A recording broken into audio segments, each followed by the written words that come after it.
On en profite pour souhaiter un happy birthday au natif de ce jour. Alors c'est le PNG Show, l'émission pas tout à fait comme les autres, c'est du lundi au jeudi de 21h à 0h. Aujourd'hui on a comme invité Pod de la série Pod et Marichou bien sûr. Alors il est en compagnie d'une diva, d'une princesse, mais on ne sait pas quelle princesse, quelle diva. Il va nous le dire tout à l'heure. On vous rappelle que PNG bien sûr vont fêter leur anniversaire birthday dimanche Pâques 21 avril au King Club de Sali. Bien sûr, c'est à ne pas rater. L'entrée sera fixée à 5 000 francs, VIP 10 000 francs. Alors faites dès à présent vos réservations auprès de Babacar au 77 170 01 09. Alors sur ce, notre invité, bien sûr, il est là. Tout beau, tout mignon, très bien stylé, hein, très bien coiffé aussi, comme d'hab. Bonsoir, pote. Bonsoir Pi, bonsoir G. Pod dafa xàmmee jumeau yi de kan ngay waxal instant yi kan ngay waxal fii wala ji tu parles y a les casques qui sont là-bas, vas-y. Ok, donc pote tu parles avec Pi ou ji. waaw non mais Pi laay waxal. Ndey da nga xàmmee jumeau. Tamit bu baax a baax. xamee nga ce jour kan moo si ce jour si ñoom ñaar quoi kan moo la sonal. Pi moom G moom sonal sama attaquant bi. Il paraît que ça fait 2 matchs qu'on a joué. Le premier match, les PNG ont gagné. Le deuxième match, c'était match nul, un but partout, but marqué par votre DG Mans. Taï, ça fait plaisir de te recevoir dans les locaux de King FM. Nous, c'est la maison parce que fi mom légui min nga fi sa kër la. Effectivement, non, King moom sama kër la quoi. Et comme le nom l'indique quoi, vous êtes les Kings. Donc c'est un plaisir ma ñëwaat fii nii ma rencontré waat sama gars yi fii. Surtout ji nga xamante ne moom daf ma sonal quoi chaque match mu xaw ma may ma benn quoi bii passé dama bañ carrément mais benn yoon def na ma ko. Mais deuxième match bi da nga jéngu quoi. non dama jéngu. Ok, mais gars yi ne leen troisième match foog mu am quoi. non moo ñuy Pod et départager Marichou contre PNG Female. effectivement non loolu moom moo ñuy départager et je pense que match boobu noonu neex na gars yi quoi donc du coup loolu foog ñu tëggaat ko benn troisième match ñu xool kam moo mën nag dëggantaan. Alors c'est la fin des élections, monsieur le président Macky Sall a gagné. Alors PNG Andak Pod et Marichou dañu organisé woon benn match bien sûr pour non à la violence électorale. Naka nga gisee élection yi est-ce que li ngeen woote woon yéen série Pod et Marichou ak yéen waa PNG est-ce que bilan bi vous êtes satisfait de cela? Ouais, effectivement, nous sommes satisfaits. Bon, juste que le parfait amul là, parce que am na yenn événement yu ñuy déplorer yu amoon fee ci Tamba.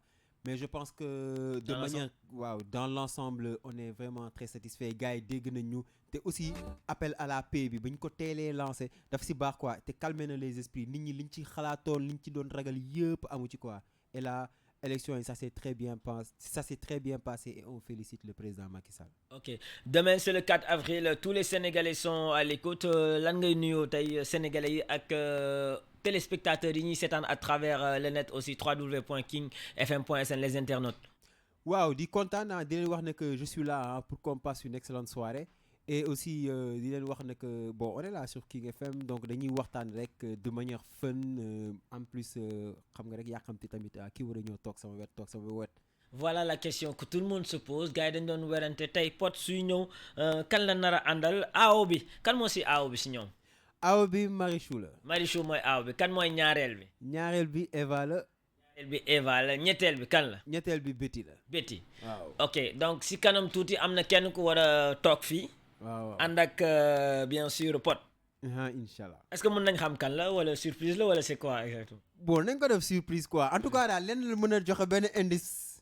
waaw elle compte beaucoup pour moi daal. elle compte beaucoup pour toi. kese waaw fa nga yem fa laa yem. gars yi selon vous c'est qui.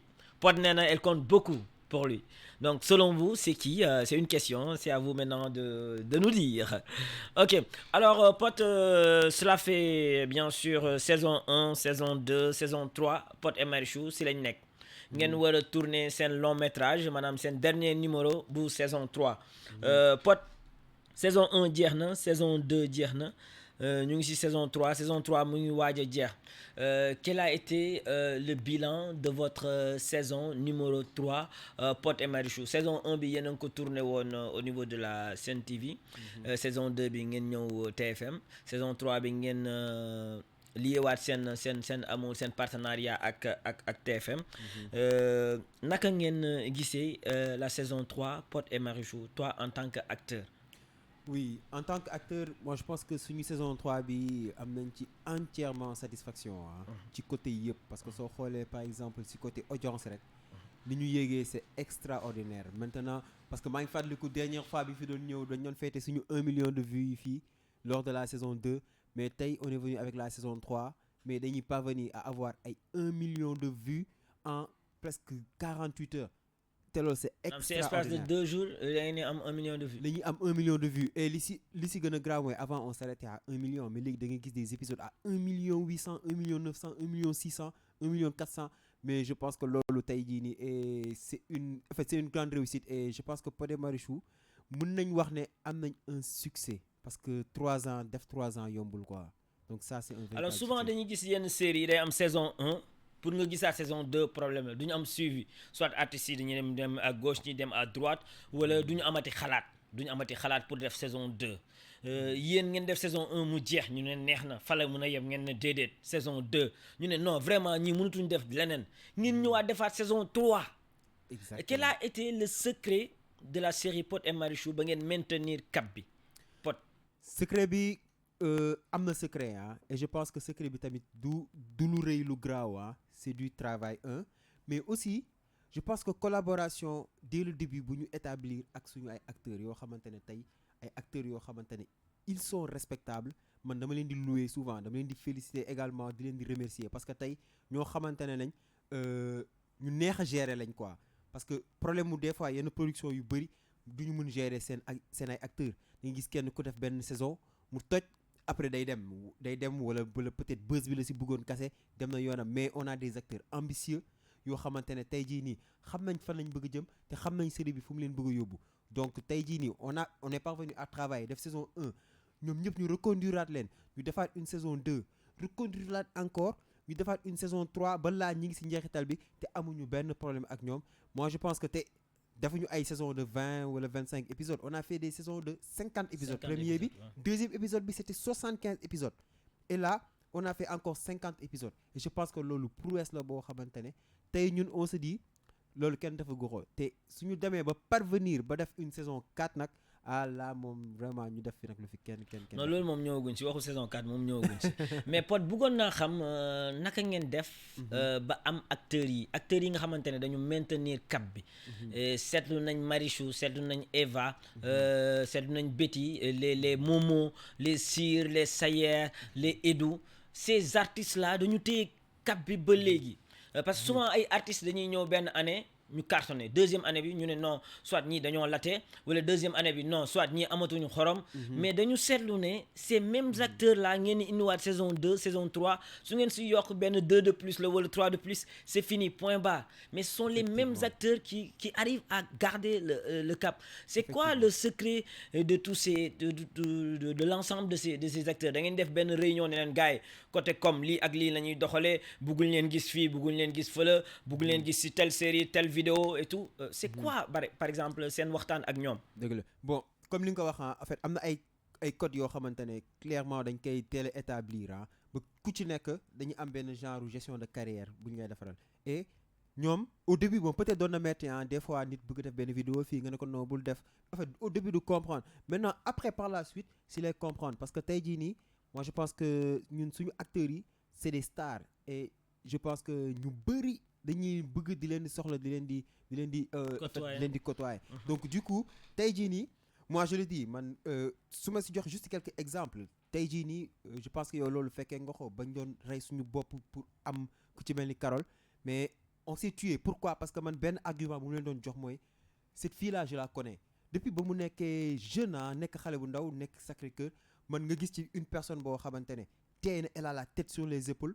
amul dara lu ko mën a fëxët quoi donc là on s'est dit kii tey succès su ko dabee non du beew et c'était la même chose ak ñu ci mel ni comme Marichou yoo xamante ne elle est très professionnelle si lu muy liggéey ak les autres comme ñi nga tudd muy ay ñoom Kiné muy ay ñoom Oumou muy ay ñoom Edou tout ça donc tey c'est des acteurs yoo xamante ne au début ñun ñoo leen formé jàngal leen affaire bi c'est vrai mais tey ils ont été reconnaissants ba nga xamante ne fuñ leen wax wuñu trahir wuñu leen exactement et tout, tu vois. et pourtant moi je le dis tentation yaa ngi fii des fois am na ñu bëri ñoo xamante ne moi je suis fier comme par exemple benn Eva bu loyal ba nga xamante ne ay annonceurs yoo xamante ne suñu ay concurrents wu annonceurs lañ dañuy ñëw di ko proposer xaalis bu bëri mu jël lépp teg fële parce que elle est sous contrat donc su nekkoon keneen koo xamante ne peut-être xaalis bi la gis à l'instant demoon na signé feneen dóor suuf donc là moi je pense que te loyauté boobu noonu c'est des choses yoo xamante ne ñun on est fiers de ça ba pare on lui doit ça et je pense que très prochainement am na ay affaire bu ñuy def ak Eva yoo xamante ne moi je pense que ci côté sponsoring ak yooyu noonu ak ay annonce affaire yu dope quoi. Parlant de sponsoring, aujourd'hui, vous faites partie des séries qui ont le beaucoup plus de sponsors. Car machallah, avant cette série bi di commencer, milieu cette série bi, si biir cette série bi ak fin série bi bien sûr, on a remarqué beaucoup de sponsors. Tey mun nañ ne série yi commencé na fay. Parce que d'habitude théâtre da ngay sonn di def théâtre et tout da ngay def di sonn cinéma mais au fond financièrement ça sort pas de l'argent. Certes tu es connu à gauche à droite mais quand tu sors réellement est-ce que tu y gagnes quelque chose?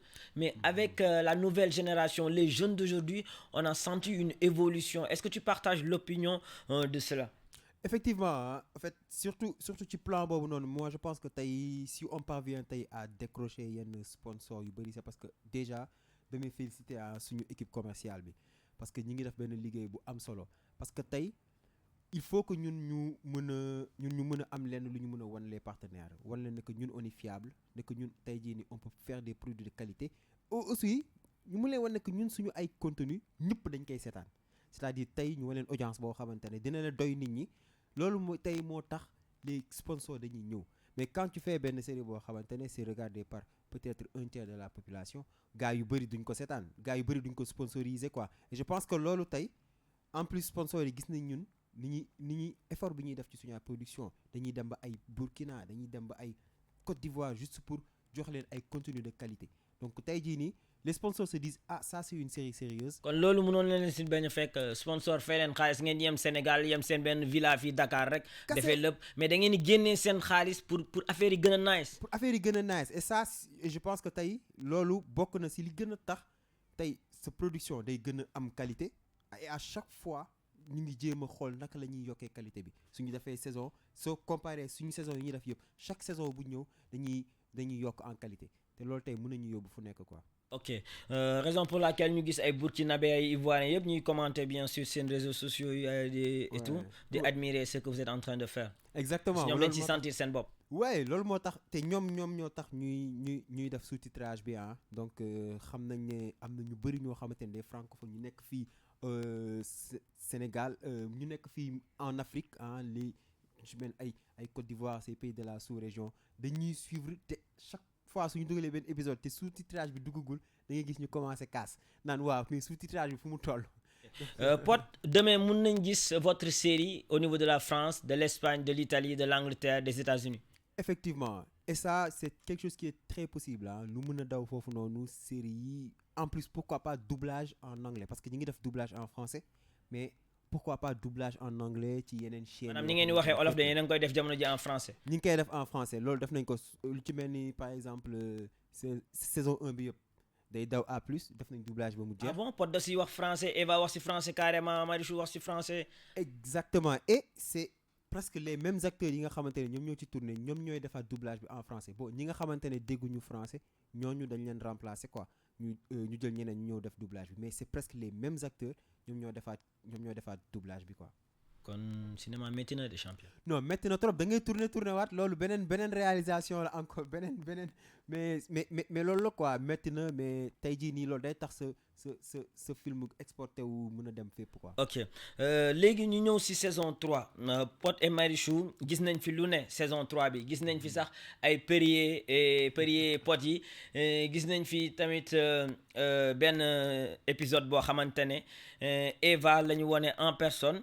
Yéen ñaar ngeen am malentendu mu génnee paaka ñu ne dagg sa bagage yi voilà mu doonoon bruit bu bëri après au niveau des réseaux sociaux ñi naan war ngeen ko def ñi naan waroo leen ko def mu tombeloon tamit actualité bi mooy jamono yooyu nga xamante ne benn femme mariée moo lakkoon xaw ma lan jëkkëram ji et tout yéen côté réseaux sociaux naka ngeen di dundee critique parce que récemment am ngeen benn série bi ngeen xam ne yéen a ko produire yéen waa Marodi fan yi maa ngi dégg ne day continuer wala du continuer naka ngeen di dundee loolu les internautes aujourd'hui ak les téléspectateurs ñi nga xamante ne ñoo leen di bëggee seen ay soppe ñii dañuy bëgg ñii duñu bëgg am na ñoo xam ne nee nañ d'accord nañ série yi di continuer yu Marodi yi am na ñoo xam ne carrément nee nañ da ngeen yàq société bi da ngeen pervertir gars yi amul luñ dul wax si Marodi.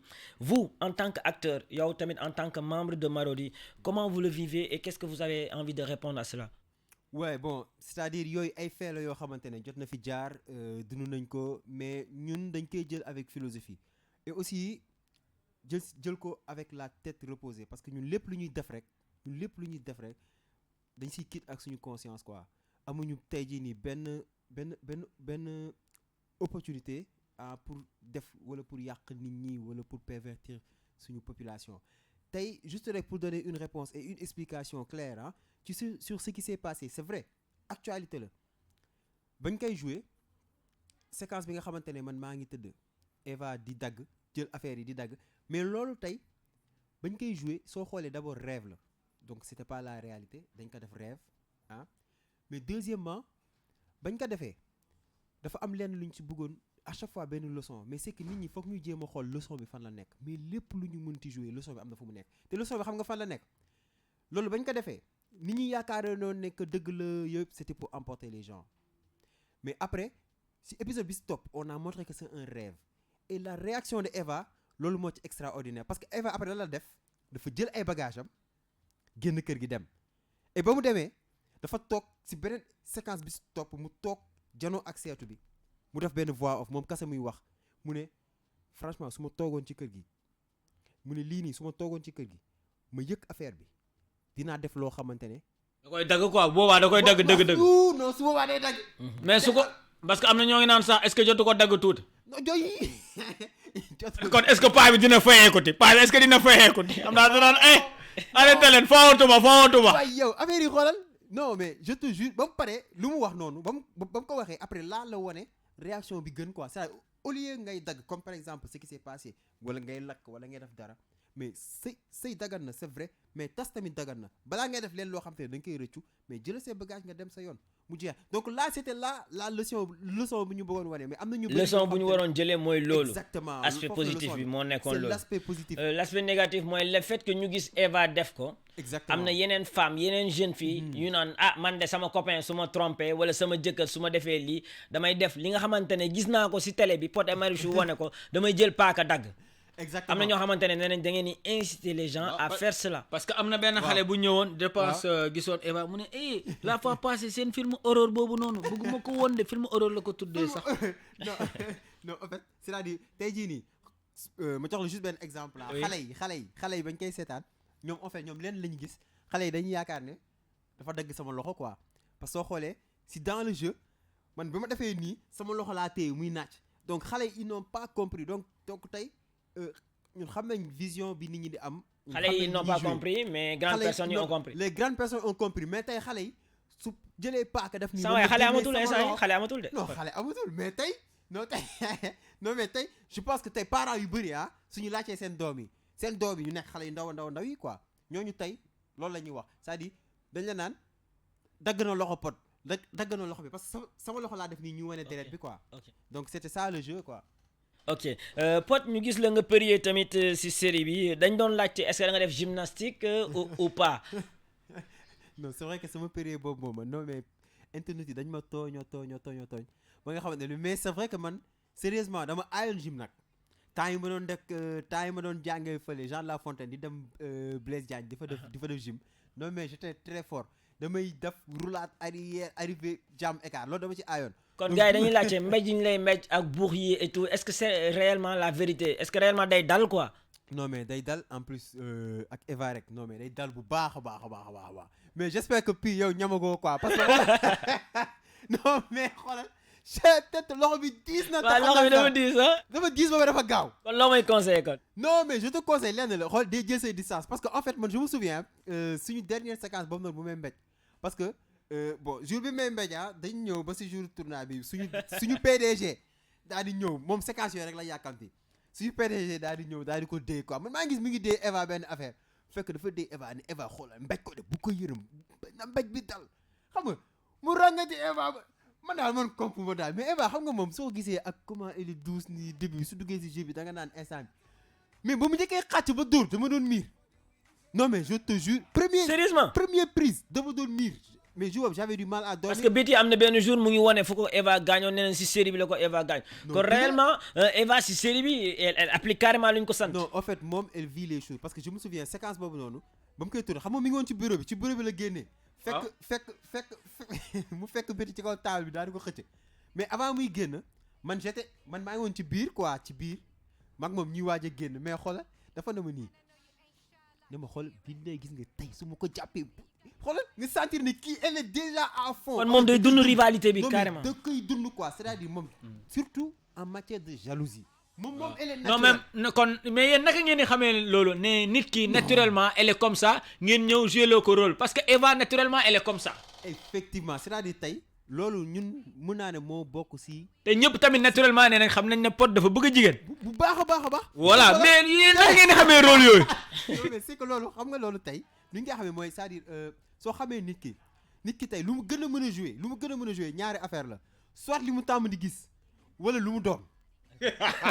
ñaar yooyu la c'est-à-dire ñaar yooyu ngay mën a interpréter amul leneen li nga tàmm di gis di ko seetaan di ko observer ak tamit li nga doon. ok te Eva moom franchement moom ku ko xool xam ne elle est jalouse c'est-à-dire ñun Pod et Marichou loolu mooy succès bi ñu bëri ni ñu mel la ñuy jouer. Marichou dafa jonge ñu ne.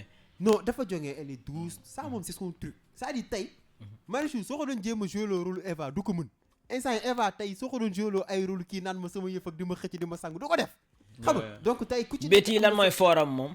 Betty forum c'est que moom il est free c'est que gis nga nu muy waxee noonu def nii bii ñami genre yooyu noonu elle est comme ça elle est naturelle elle est comme ça en fait noonu la mel mais juste nag am na yenn yoo xamante ne bon yooyu mooy yi si yokk quoi moi je dis Betty xol bu rafet quoi kenn gënu ko xol elle a un cœur énorme mais c'est-à-dire attitude am elle est fun lépp lay jouer quoi mais côté li nga ko côté social bi sàcc kat jëkkëru jàmbur yooyu moom amul quoi yooyu gars yi. bon loolu c'est le scénario quoi. ah mais parce que réseaux sociaux yi may ñu ko dara ñoom nee nañ saa est-ce que melul noonu sax nii benn instant nii. moom lañ boole woon affaire kaw Ibou Touré bi wala. waaw effectivement mais loolu tey c'est man je peux parler parce que tey Betty man je la connais très très très bien maa ko indi Pod et Marichou te am na lu tax c'est-à-dire dafa am lenn lu nit ñi di fàtte Betty.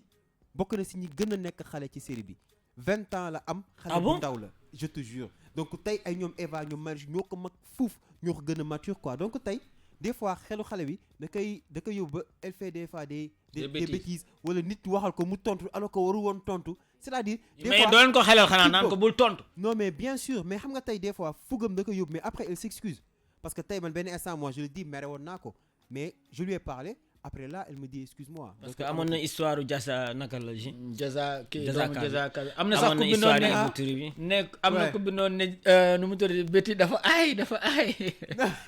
non en fait c'est-à-dire tey yooyu day tombé parce que tey moi je dis dafa am benn chance moom bayre bi moo bëri si moom bayre bi nag dafa bëri si moom te bayre soo ko amee tey bon c'est vrai que lépp lu la taq rek day jur coow presque loo def rek day jur coow mais tey moi je pense que dañ ko acculé woon ay moment mais Betty koo xam dëggantaan donc moi je lui dis mën nga laaj ku la neex. kon yooyu yëpp ay sos la amul yooyu yëpp ay sos la Pod amul. non yu ci bëri laay wax parce que tey man maîtriser wu man je connais pas sa vie privée lu muy dund dans le fond man xaw ma ko mais tey jii nii man ce que je peux dire gars yi sonal nañ ko si lu bëri alors que des fois dañ koy accuser yenn yoo xamante ne en réalité. kon Betty jëlul jëkkëru jàmbur. jëlul jëkkëru jàmbur ça moom je le sais et ça je peux le dire quoi. ok Pod bëggoon nañ xam tey soo doon qualifier Pod et Marichou tey fan ngeen di qualifier seen bopp est-ce que yéen pare ngeen pour doon numéro 1 côté série numéro 2 ou bien numéro 3 au Sénégal. au Sénégal incontestablement nous sommes numéro 1 et ça nekkuñu ne dañ koy teg si ay yu wax ne que waaye ñun ñoo fi gën a lii wala non c'est-à-dire c'est des chiffres ñun ko mais su amee kenn koo xamante ne dafa ñëw pour dire le contraire. mais ay ñoom météo la ngi fi ñoom Wiri Wiri et autres.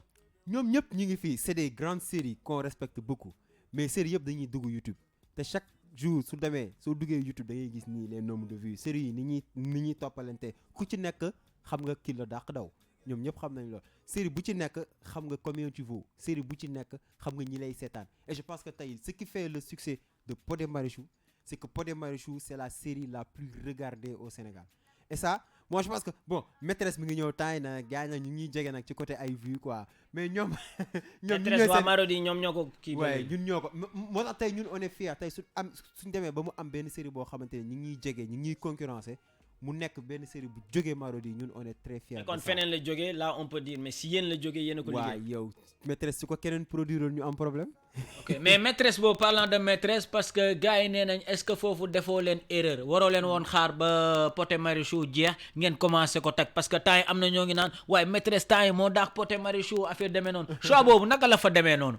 ouais en fait le choix tey moi je pense que tey ñun on avait besoin de ça di dawalandoo ay série de qualité mais loolu amul benn problème gis nga maîtresse style bi ak style Pod et Marichou bokkul c'est un peu différent c'est-à-dire série bu nekk ak ni ngi ñëwee tey am na beneen bu tudd Golden boo xamante ne mi ngi ñëw mais tey maîtresse lu indi seen succès c'est-à-dire mooy ñun ce qu'on sait faire à Marodi c'est-à-dire ñun xam nañ naka la ñuy def pour faire une série que les gens aiment. et maîtresse ak Pod et Marichou bu ëpp buzz. non du benn Pod et Marichou déggoo li ma la wax Pod et Marichou du moromu benn série xam nga lu tax gis nga tey da nga jël benn acteur secondaire laa la wax benn acteur secondaire u Pod et Marichou waxuma la acteur principal de waxuma la ay Pod Eva Marichou de acteur secondaire laa la wax ñoo xamante ne du ñu feeñ très souvent nga génnee ko ci mbedd bi mu dem nga yóbbu ko ci région yi nga boole yeneen séries yi nga jël seen acteurs principaux yi suñu acteur mooy gën a buzz.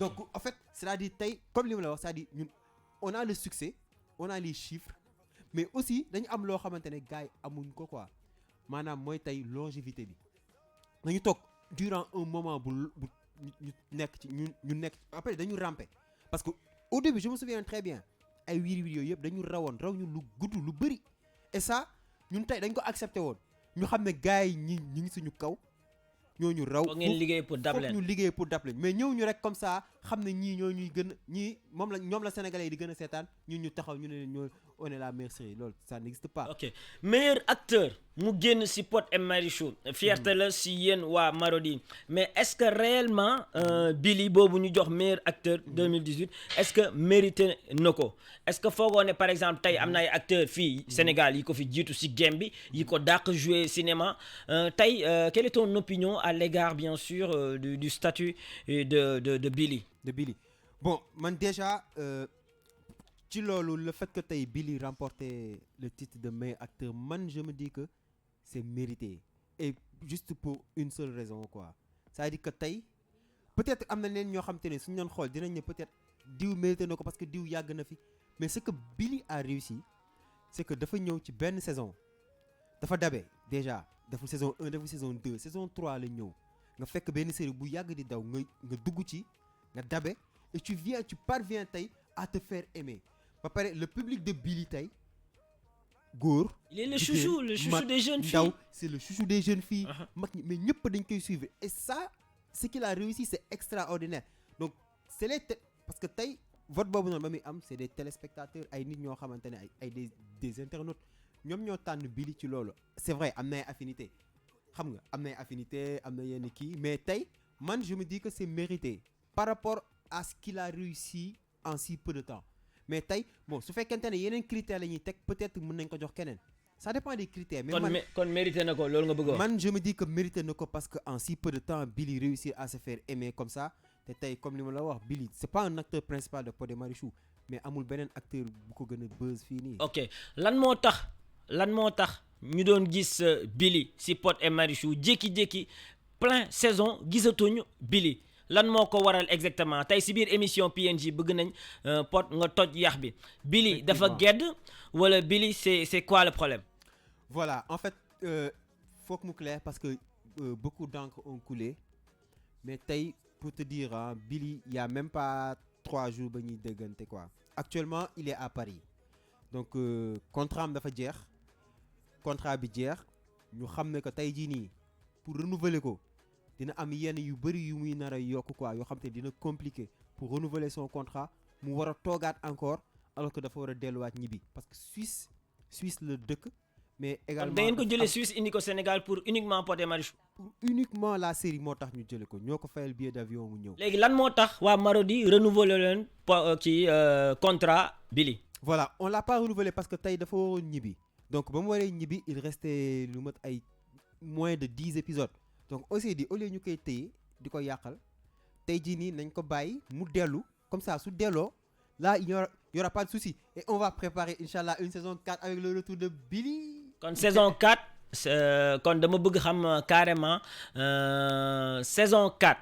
Wow. Saison 4 est-ce que Billy dina bokk ci Pod et Marichou? Bon il n'y a encore rien d'officiel mais man. Kon yéen mënatoo leen fay Billy loolu nga ma bëggoo. Ah non Billy kay aka ñu koy fay dañ koy fayaat ko. Kon affaire bi doonatul affaire de xaalis. non du doon affaire de xaalis c'est-à-dire tey incompréhension mën na am ci diggante ay nit mais c'est-à-dire que tey man du man maa jël décision de reprendre Billy ou pas mais man am naa ci sama xalaat te man je pense que Billy va faire la. Jamono ji Billy ak Momo ku gën a cher. ku gën a cher ci côté ay. côté cachet xaalis la ñuy wax instant xaalis. ci côté xaalis quoi. non Momo comme nga ne Zidane ak kii rek. non Momo moo gën a cher quoi parce que Momo xam nga rek bon avec ak ancienneté bi Momo moo gën a cher quoi. Ok alors Pod en grosso modo balaa may jël direct bi bëggoon nañ xam saison 3 lan moo leen jublu woon ci saison 3 qu'est-ce que vous aviez envie de dire aux internautes, aux téléspectateurs, aux mélomanes lan ngeen bëggoon wax gars yi en regardant la saison 3 les 50 épisodes yan message ngeen bëggoon véhiculer. Exactement c'est-à-dire j'aime bien cette question là parce que rarement la ñuy poser genre question yu mel nii mais ñun à chaque fois une saison bu nekk on essaie de véhiculer des messages te messages yi ñu ciy véhiculer lu bëri maanaam mooy tey ci wàllu sëy on a montré tey benn erreur bu ndaw bu góor mën a def fan la war a mën a yóbbee parce que tey man j'étais heureux avec Eva et Marichou mais tey lan moo ma dugal ci biti xaw ma ko sax mais imagine toi tey biti fu ma yóbbee je suis à dos avec toute ma famille dàq na ñëpp génne na ñëpp ci biir kër gi ba pare di ma liggéey donc tey message yi ñuy bëgg wan aussi mooy imaginer jabar ju bon fan la mu dugal donc jabar dañ koy tànn bu kenn tëb jékki-jékki rek gis benn xale mu rafet nii rek comme man ni ma gisee benn xale bu rafet xeet nopp ko rek jékki-jékki rek nga jël rek takk donc war ngeen yàgg war nga xam nit ki nga soog ko takk et ça je pense que loolu laay conseiller à tout le monde parce que fi ma bétti yóbbu mën na fa yóbbu góor ñu bëri donc ça c'est un choix à faire quoi surtout. Ok Pod sama dernière question avant que may ubbi direct bi bëggoon naa xam yow succès bi nga am léegi Pod naka nga koy dundee Pod damay nekk ak Eva dañuy jàdd gauche jàdd droite on la fatigue et tout Pod tamit tey en tant que acteur Podu démb ak Podu léegi ça fait deux Pod ce statut tey mënatoo def yenn yi yow nga doon acteur léegi tu es un homme marié tu es engagé tey Pod naka ngay dundee loolu ta vie de couple et ta vie professionnelle comment tu le vis et comment tu vis avec tes fans. Ouais bon franchement c'est man tey jii nii am na lu bëri lu mu changé sama àdduna quoi c'est-à-dire sama vie changé na parce que mënatuma def lépp lu ma bëgg lépp lu ma sentir mais tey jii sama personnalité dara changé wul quoi mais c'est vrai que sa xaritu démb yi nga maintenir ceebu jën bi nga doon lekk comme d'habitude da nga koy dóor ba léegi ba tey c'est-à-dire tey jii nii su may wax nu may waxee ñu may waxal ak ñu fu may dem ak genre yooyu yëpp bon c'est la même chose quoi mais tey c'est vrai dina am benn affaire bu grave bu muy indi surtout sa vie de couple parce que là tey bon avec ma femme mi ngi may muñal mi ngi def tout ce qu'elle peut mais des fois je la comprends. nu mu tudd jabar Pod. waaw elle s'appelle Lisa. waaw Lisa Podette. Elle est très belle hein. Ah merci. Ouais maa ngi gis réseaux sociaux yi gars yi di ko commentaire Pod a bien choisi. Ouais c'est vrai que moom elle fait le buzz sur les réseaux te man loolu dafa ma jaaxal sax franchement man sa méthode man je me dis en fait. comment elle est actrice wala. Elle n'est pas actrice musul jouer musul def dara. kon simple jabaru Pod la rek muy defee noonu buzz. loolu moo ma jaaxal et elle a plus de followers que moi sur Instagram. waaw daf ma jaaxal elle a plus de 260 000 followers sur Instagram man daf ma jaaxal est-ce que benn jour mun nañ gis ni par hasard ni internautes yi ne waaw la femme de Pod ci série bi wala la femme de Pod ci benn série est-ce que demain on peut imaginer voir ta femme jouer ci série quoi Non, je ne pense pas parce que soo xoolee tey bon ay ñoom Momo même suñu DG des fois mu tooñ ma saison 3 bi nee na booy doo indi. saison 4 non saison 3 bi. 3 bi mu doon wax est-ce que doo indi peut-être mu jouer quoi. En fait j'ai rigolé mais tey non. En fait man je la vois pas jouer hein te bon je pense que moom elle préfère me regarder jouer. te moom elle est fan de série yëpp lay seetaan donc et. comme li ma la Eva mooy actrice sama. Ah bon non mais Eva su feeñul benn épisode danaan épisode bi neexul donc du coup moom de. elle a les mêmes caractères que Eva ou bien. bon am na fenn fu ñu xaw a nduróolee tuuti c'est-à-dire par exemple Eva am na benn côté puissance boobu noonu moom caractère bi quoi moom am na ko elle a ça quoi. mais il paraît que. sa fans la woon mu mujjee doon sa jabar est-ce que c'est réellement vrai. bon en fait du woon sama fans. En fait c'était moom Marichou au début quoi Marichou la fan woon donc man xaritam laa xamanteloon ñuy waxtaan nii xam nga ma naan ko ñii rek moo tamit tombé muy laaj xaritam bi na ko doo ma jox snap bu pot mais c'était juste pour qu'on fasse connaissance quoi mais musuma woon wan ne affaire de fan si yooyu noonu quoi donc ci saa si man xam nga dama gaaw quoi. kon affaire réseaux sociaux yi nii ay WhatsApp ak statut yooyu ngeen xamante ay snap. statut WhatsApp laa dama téye sama téléphone di xool statut WhatsApp benn xale mu rek booy bi génn ci ma ne ko xale bi kan la mu ne ma kii sama copine la moom xoolal yow baax na yow te mayuma la ko ma ne ko yow wax ma xale bi kan la fi mu koy laajee xale bi kan la au même moment y a Lisa qui lui parle qui lui écrit ne ko doo ma jox snap pot comme par hasard. donc moom mënu woon gëm ne que ça c'était vrai mënu woon gëm ne li coïncidence la mu ne ma attends pot yow xanaa nga nekk di wax ak Lisa ma ne ko wax ak fan mu ne mi ngi nii di ma laaj sa snap ma ne ko bil kon nag nga war a xam ne da nga ñu war a boole. c'est l'amour quoi mi ngi noonu. ok et aujourd'hui tu regrettes pas d'avoir eu une femme comme elle. non je regrette pas je pense que c'était comment elle vit aujourd'hui tes activités nocturnes matin midi soir yéen a ngi tournage hein. Ouais. Pendant une semaine Eva mën na ma wax puis je vais tourner 3-4 fois ma ne waa mais Mass attention man jeune marié là dama soxla sama jabar bàyyi tegu nii. non mais mi ngi noonu effectivement et yow tu comprends parce que tey loolu la dafa metti et des fois tu te dis tey ki nga nekkal moom kese moo la war a mën a comprendre quoi parce que tey soo xoolee imaginer yow nga sa jabar ñun moi je me dis am na benn séquence bu ñu war a tourner ñu téye Eva ba ay 2 heures 3 heures alors que elle venait récemment de se marier mais dama ko yërëm même Khalifa sax dafa ruusoo ne nañ gaaw accélérer Eva mu dem am na benn séquence boo xam ne dañ ko presque bâcler juste pour que Eva dem donc mais tey moom jigéen la c'est plus bon man maay en fait moom mooy gën a. am na ñu doon wax sax après mariage bi est-ce qu'elle va continuer. ouais parce que loolu question la boo xamante ne mais man li ma tontu woon Aba dama ne ko pii nante la ma ne ko pii moo tax mu dugg ci série bi donc tey boo fait moi ma ne ko je pense que pii n'a pas ce problème là et aussi moi je le dis lu ci mel ni suñu jabar yi ak tamit suñu conjoint yi ñoom ñoo ñu war a mën a comprendre quoi parce que tey moi je rentre à 3 heures du matin fekk sama jabar mu yeewu nii ma ruus xam nga doo xam looy nga moo tax léegi bu njëkk ba dama tey damay ñibbi si téye sama téléphone mais léegi sax ruus naa ko je rentre je pose mon téléphone au moins pour accorder ko temps quoi. Femme jalouse ou pas elle. Hyper jalouse avant elle n'était même pas jalouse loolu moo ma jaaxal mais maintenant elle est hyper jalouse.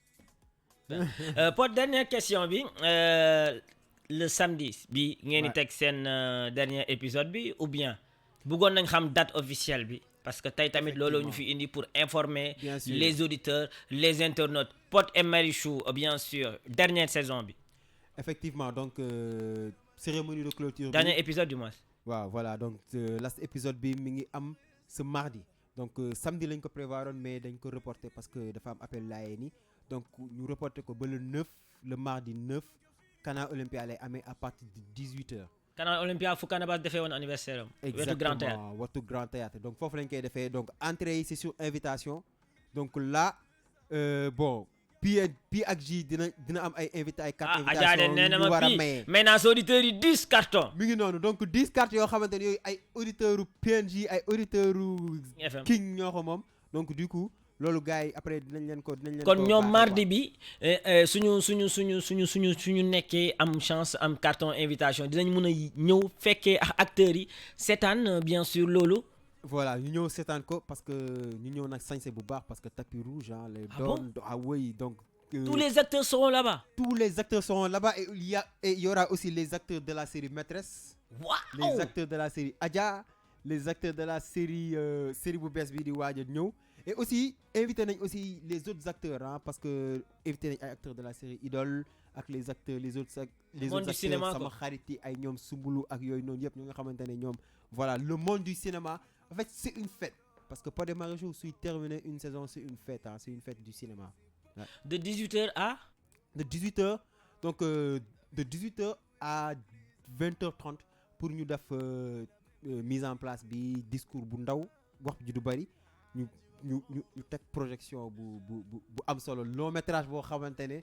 maanaam kon 21h su jotee ñoom mun nañ ñibbi toog seen kër tamit seetaan liñ doon seetaan foofu Canal Olympia. exactement kon ñi ñëw foofu ñoo koy njëkk seetaan. waa Canal Olympia te gars yi nañ xam ne ñi ñëw Canal Olympia suñ ko seetaanee ba pare dinañ spoil gars yi dugal ko ci réseaux sociaux yi parce que am na ay surprise yu garaaw yu gars yi doon laaj. ñi nga xamante ne ñoom la gars yi doon laaj ci naan waa mais gars yi ani ñu ñii duñu ñëwaat ak ñi xoolal nañu xam ne daal surprise yu garaaw dina fa am quoi. donc kon fii ak mardi am naa 10 invitations donc tey damay jël ay quelques auditeurs xool ñan laa si tànn pour may leen entrée. exactement bien sûr gis nga sama digital nee na moom bokk na si de yëkkati na loxo. mi ngi ci biir. kon numéro 1 bi moom moo ko jël. mu dese ma 9 tickets léegi. mu dese la 9 tickets. léegi Pod la question que tout le monde se pose. Yeah. Avant que ñuy ubbi direct bi. Pod est venu avec Eva avec Marichou ou bien avec Betty. ma wax ko mën naa ko wax léegi si attention les auditeurs. Monsieur est venu avec. Monsieur est venu avec son ex-puissance. Mais pareil, baby, toi et moi, ça sera jamais pareil. Ok. Elle est là, la puissance, dans les locaux de King FM en compagnie de Pod. Ça sera du lourd aujourd'hui. Alors, Bril Fight Faux, on l'a écouté saison 1, saison 2, dégguñu ko saison 3. Le pourquoi? Ouais, soo xoolee bon Bril c'est un bon moo nekkoon suñu compositeur ah moo ñu doon composer yenn son yi yëpp ah donc ci saison 1 je pense waa saison 2 la ñëw ak fin saison 1 peut-être voilà mais saison 3 bi en fait on a travaillé ak Nego Rap parce que soo xoolee. da ngeen doyal si moom wala. non doyaluñu si moom non Bril c'est un grand mais tey jii nii moi je pense que à chaque fois dañuy jéem a duñu kale fenn kase quoi donc tey. Marodi dafa am ay projets yu bëri yu ñuy def ay séries yu bëri donc tey on a travaillé avec Nego Rap parce que Nego Rap tey bon ku ci nekk lépp looy liggéey rek yaa ngi xool nag ngay mën a améliorer à chaque fois mais aussi tey Nego Rap ils nous ont proposé loo xamante ne tey doy nañu ci côté temps parce que tey jii nii ñoom ils viennent ba Marodi pour composer des sons dañuy ñëw ba Marodi teg seen clavier di xool séquence bi di composer son bi mu war a àndal quoi. donc tey ça c'est un niveau de professionnalisme boo xamante ne ñu ngi ciy liggéey ak ñoom et là mais tey jii nii on n'exclut pas ñu liggéeyaat ak Bril ça moom c'est fort possible ça. ok donc Pod ñu bàyyi la nga dem jëli la puissance et puis jël direct bi. exact. Pour toi tu ne le vois pas. Oui je t'ai donné bien plus que ce qu'il fallait. Je me suis battu contre tout ce qui parlait. Je l'ai fait pour toi mais tu ne le vois pas. Et si on en est là, c'est de ma faute. Mais je n'aimerais personne d'autre. J'ai fait une bêtise qu'il faut pardonner. Et si on en est là, c'est de ma faute. Mais je n'aimerais personne d'autre. Et puis si j'insiste. Alors les textos bien sûr via la page Facebook King FM et le JNP Pod qui est parti récupérer bien sûr sa femme xawma ex-am xawma kan la si àndal am na kenn daal ku mu àndal donc sans tarder on va accueillir Pod à nouveau avec sa femme ou bien je sais pas qui kan la si àndal la voilà la question que tout le monde se pose. Les textos bien sûr via la page Facebook King FM elle est là ayca zoomal ñu ko en direct ñu xool Pod A wi la indi wala ñaareel wi wala troisième bi kan la ci war a doon Pod kan nga ñuy indil waaw mais la puissance la indi nag c'est que temps yi nag on est en froid quoi moo tax ma bëgg oh là là public bi laa bëgg ñu jàpp ci les auditeurs vous les jumeaux PNJ gars yi jàpp leen ci ma puissance xoolal bàyyi na ma te xam kan la ma jëndee benn gars boo xamante ne mi ngi ko fekk ci ay supermarché yooyu noonu quoi. super coof. ah bon xoolal xam gis nga. Eva a fait ça. non benn super coof la am. non elle m'a fait ça. kon gaaw na ba utal la keneen. non mais je te jure affaire bu graaw man j'ai rien compris te pourtant c'est la mère de mes 2 enfants. non mais mënoon na si xool xale yi sax. xool ci xale yi xool ci Mia xool ci Mia. moom est-ce que xool na xale yi. waaye yow man xool naa ci xale yi moo tax man instant bi nii xam nga lii dafa metti quoi nga dem ba ñëpp xam ne yow la puissance laa gën a bëgg ñëpp xam ne mooy sama puissance mooy sama lépp mu abandonné ma et là je suis perdu là nekkatuma dara je suis plus rien. Pot et Eva dans les locaux de King FM Dakar. Vous êtes en train d'écouter les jumeaux PNJ. Leur anniversaire, c'est le dimanche Pâques 21 avril au King Club de Saly. C'est à ne pas rater, bien sûr. Eva, ñu ngi lay nuyu. Bonsoir, maa ngi leen di fay maa ngi nuyu auditeurs yëpp. Ok, alors tey ngeen représenté l'équipe de Pod et Marichou yow Pod ak yow Eva déjà ça te fait quoi man tànn leen yéen ñaar ngeen représenté Pod et Marichou ci émission PNJ Show. Ça fait super plaisir et merci à notre directeur pour la confiance. Ok, donc Eva, rapidement, on a posé beaucoup de questions à Pod. Yow duñ la sonal parce que presque question yëpp tontu na ko. Yow da ngay jouer benn rôle bu important au niveau de la série. Oui. Ban rôle ngay jouer mun nañ ko xam. Bon, rôle bi may jouer mooy dafa am c'est la femme jalouse, femme bu am caractère, voilà, une femme émancipée, waaw. bu yor boppam yor jëkkëram. loolu ngay jouer est-ce que réellement Eva moom elle est comme ça naturellement. da ngay jàpp ne benn animateur nga tiim ah voilà. voilà. ok n'est-ce pas Pod foog mu leer ah. na leer nañ waaw. En face de toi tu as un animateur c'est tout hein. voilà oui non. ok. bon ça va hein. ça va dama fiir rek loolu moom. kenn waxatu ko mais bon voilà. Kon naturellement Eva elle est jalouse. Bien sûr. Raison pour laquelle tu joues le rôle d'une femme jalouse. Ouais, peut-être. Ok super Eva saison 3 bi léegi mu jeex mardi ce mardi là bien sûr mooy dernier épisode bi et naka nga gisee saison 3 dund nga saison 1 bi dund nga saison 2 bi est-ce que Eva kontaan na si saison 3 bi nga xamante ne moom la joué ak Marichou moom la joué ak Betty et autres. Bien sûr kontaan naa si parce que lu ñu naan Marodi famille la donc lépp lu ñu mën ci def ñun dañ ciy kontaan et voilà saison 3 bi métti woon na mais quand même def nañ ay efforts et je sais que public bi apprécié na. Voilà. Lan moo nekkoon particularité saison 3 par rapport à la saison 1 par rapport à la saison 2. Bon saison 3. lan nga sentir ne moom spécial woon si non, saison. chaque saison voilà rythme kii bi day yokk buzz bi yokk voilà loolu laa mën a wax. Côté expérience est-ce que Eva gagné na en maturité côté cinéma. Bien sûr gagné naa en maturité gagné naa en fait saison bu ñëw da ngay gën a miin li nga def da ngay gën a xam da ngay gën a améliorer sa jeu d'acteur c'est ça.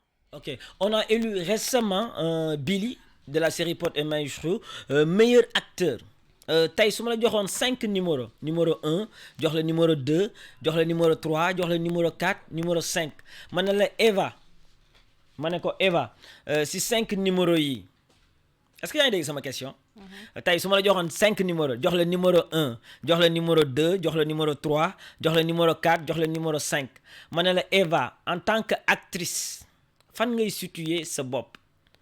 Est-ce que en direct dans l'émission de Jumeaux PNJ tu es prête à dire que tu es la numéro tel. Est-ce que du ma bàyyi sama ex jëkkër tontu. waa gis nga. moom Pod tontu après moom tamit mu tontu vas-y tey Pod soo doon situer Eva si 5 actrices yi gën a aay Sénégal moom ban numéro nga koy jox. bon tey jii nii man lenn laa mën a wax Eva actuellement les meilleures actrices Sénégal dama jàpp ne dafa am ñetti catégories il y a les actrices top am na les actrices yoo xam ne dañ moyen ak ñeen ñoo xam te ne dañ faible mooy xamuñu dara moom tey elle est dans le chapeau des top actrices te bëriwuñu xam nga daaw dama defoon benn interview ma wax benn affaire nag mu am ñu bëri ñu ma si reproché affaire donc xam nga bëggatuma exactement bon bëggatuma di frustrer ñenn mais juste pour dire moom xam na et elle fait partie des top actrices ici au Sénégal te ñu tuuti lañ ci kaw te bëriwuñu quoi. ok Eva ñu bàyyi la nga tontu dama bëgg comme rappeurs yi rek soo leen posé question jamono ji xam nga côté game bi tu vois yéen tamit ngeen osé su fekkee da ngeen ragal tamit ngeen wax ñu ko quoi. non du question de ragal de mais modestie dafa baax si nit donc du ma ne man maay P man maay 2 man maay 3 c'est pas important li important mooy li ma war manqué def et comme que nit yi ñu ngi apprécier man ça me va. tey suñu la jëloon jox la numéro 6 tu vas aimer ou bien tu vas critiquer. non du ma critiquer damay naan peut-être que dama war a redoubler d'effort ma gën a liggéey ba tey jii ku ma gis dina ne yaa ngi 2 wala yaa ngi 3 wala yaa ngi lii. mais du tax nga découragé. non duma mës a découragé parce que lii du en fait du ndam sax mais passion moo tax ñu koy def. ok le bilan de la série Pod et Marichou saison 3 pour Eva. le bilan c'est-à-dire. le bilan maanaam si gis-gis tey saison bi jeex na mardi mooy last bi bilan bi tey est-ce que yow selon toi li nga jot a liggéey kontaan nga si tu es satisfaite de ton travail de la saison 3. bien sûr kontaan naa si je suis fière damay encourager tamit di remercier équipe technique bi parce que yombul woon aussi si ñoom encourager ak féliciter acteurs yi parce que voilà yombul mais. on est toujours ñu ne saison 3 bi jàngal nga nit yi lu baax jàngal nga leen tamit lu bon. mais loolu dafa am ci réalité bi ñun duñu ñëw wan côté positif bi kese dañuy wan négatif bi ak positif bi li xew yëpp ci société bi moom la ñuy wane. tey soo génnee ci mbedd bi ñi ci di la xoolee Eva la puissance qui est jalouse là on adore on aime mais l'autre Eva qui a fait ceci qui a fait cela comment tu le vis toi. mais da ngeen war a xam ne acteur tout le temps warul am. ñu ne acteur bi non dafa baax non amul sens tey acteur bi foog ñu wan ne sax côté benn côté kii woom. benn côté négatif voilà benn défaut. voilà pour nit yi tamit xam parce que mënoo gis benn nit bi nga xamante ne personne n'est parfait boobu amul nit bu parfait amul. ok internautes yi nee nañ pour ñu may la son bi. J'ai peur que tu deviennes mon retour de flamme. Ma chérie, tu es jolie avec un corps impoli. Les hommes sont sans pitié, interdit de les approcher. Avec le temps, tu embellis, t'es mieux que les Tabalotelli. Son bi arrangé wu ma non yow maa ngi bëgg jubóo nga may tegal lii quoi. ok super alors Eva qu'est-ce qui nous attend mardi. di leen di xaar voilà du lourd. yokk waay jubal li nga yokk waay ok alors mardi mooy épisode numéro ñaata 50 last bi. waaw mooy 50 bi. ok long métrage bi. ok Pod nee nañu il y aura des surprises. des surprises mardi la li ñuy xaar moom xoolal. da ngeen nar a jubóo maa da ngeen nar a jubóo. ak question baa ngi foofu de. maa du Pod da nga nar a jëlaat booy wi. da nga nar a bàyyi say. waaw lépp xaj na fi mun na nekk de. voilà.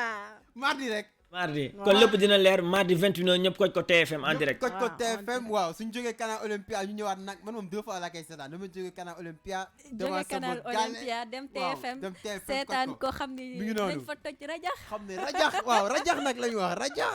ok pourquoi votre choix si TFM télé yi bëri nañ lan moo tax Eva Pod Marichou yéen ngeen kontaan si liggéey ak waa TFM. lan moo tax yéen jumeaux yi ngeen kontaan si liggéey TFM. kii dafa miin léegi de. Eva dafa miin léegi de. kii léegi nekkatul Eva bu yaru boobu noonu de. li muy tontu sax du âge am léegi. mais Eva ñu ñooy animateurs yi de Eva wala da nga bëgg ma jël la animatrice yi King FM. Oh, Pape Cheikh, hein? Ok, c'est super. Alors, tout à l'heure, j'ai posé la question à Pod, si demain, on peut voir la femme de Pod être dans le milieu, par exemple, du cinéma et tout. Est-ce que demain, on peut voir Eva être animatrice de télé, ou bien animatrice de radio, ou bien présentatrice de journal et autres? On sait jamais, parce que gis nañ fi ay actrices yu nekk Pod et Marichou di def ay émission télé. Est-ce que demain, on peut s'attendre de cela, Eva? Bon, on sait jamais. À l'avenir bi réservé ñu moom la ñuy jël, voilà. Donc, mais pour l'instant, je préfère regarder monsieur comme Pod ni jabaram ni koy seetaane, c'est tout. Ok, merci de m'avoir yemale, hein. Mais Eva, Pod, Eva, est-ce que wax na la ne comme sport wax na la lan la doon def? Non. karaté Eva da doon karaté. non man loolu bettu ma loolu du ma bett loolu du ma bett prime yëpp jël na ko. man dama yaakaar ni lutte la doon def lutte non Ah? karaté laa def. ndaxte non karaté la doon def karaté kaa la woon xeex la doon def. boo daan duma seen kii ñu mu daan dajal. botti ipon du loolu la ipon mun na ko parce que botti bu mu botti woon béti moom ay pot. la ilaha illallah Ok, Pod, ñu ngi may signaler ne da nga am anniversaire donc on va pas te retenir plus longtemps mais dañuy jël au moins 5 auditeurs yow ak Eva am na ay fans Eva yuy déglu. amul benn anniversaire day ñibbi si madame. Ah bon? day Ok. falaale. est-ce que xam nga dara Ah.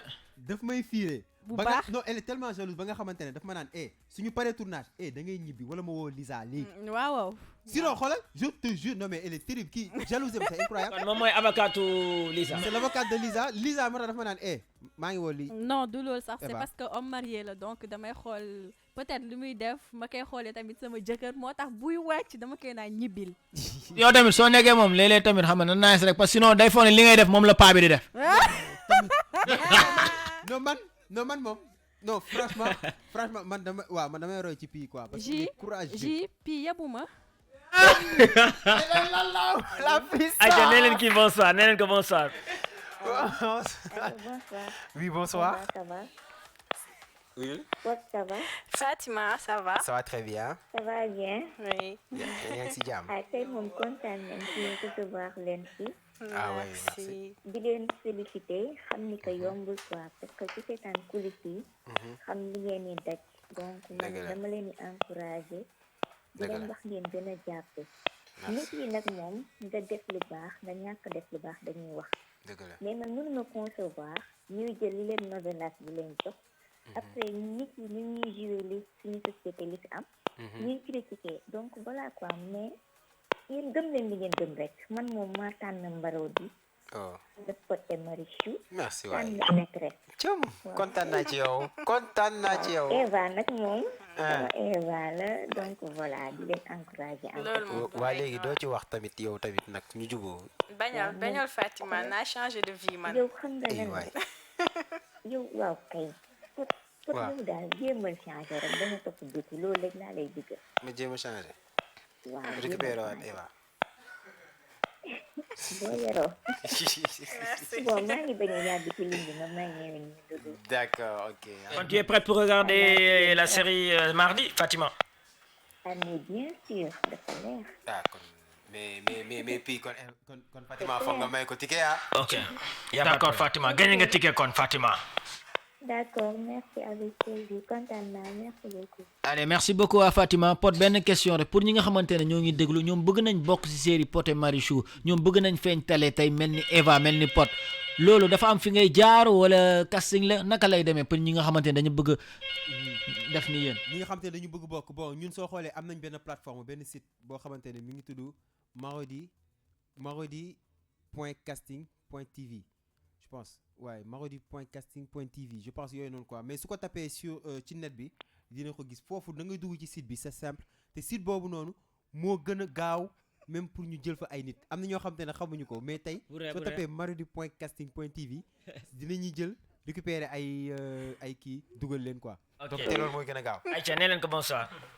bonsoir man maa njëkk a inscrire dama bëgg a signer quoi. dégguma dafa bëgg siiw moom moo njëkk a inscrire. yaa njëkk a inscrire waaw dugal ci site bi nga dugal sa photo maa ngi ñëw dugg léegi. ayca wala boog. waaw mais maa doo ñëw nangu sama jabar yi non non. ah jeex na tey kon jabar suñu jabar la. ah kon Eva suñu jabar la. ah yéen kon neex na wala boog Eva. yaa du men maa ngi lay bëggee de. delloo bëggee.